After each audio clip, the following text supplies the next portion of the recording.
There's a country smaller than most airports, a place so tiny you could jog around it before breakfast, if the heat doesn't melt your knees. Welcome to Nauru, the world's least visited country. And for good reason.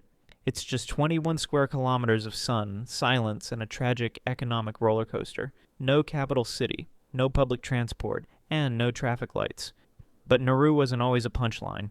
Once upon a time it was rich. Richer than the US, richer than the UK, richer than a Wall Street banker with no morals, and all because of bird poop. Yes, buried under Nauru was a mountain of phosphate, fossilized guano, used to make fertilizer, and they sold it, a lot of it.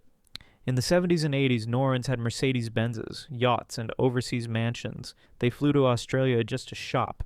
The government even built an opera house on an island with barely 10,000 people.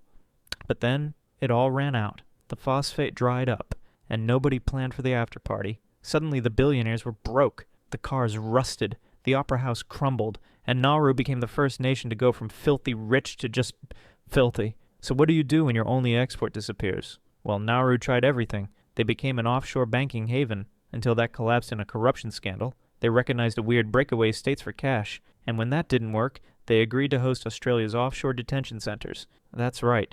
Nauru now earns money by locking up asylum seekers Australia doesn't want. Not exactly a tourism slogan. Today, Nauru has no army, barely any economy, and just one airline, which mostly exists to fly workers in and out of the detention center. So yeah, paradise? Not quite. But if you want to visit, bring sunscreen, bring patience, and lower your expectations. A lot. Because Nauru is the cautionary tale of what happens when you spend everything.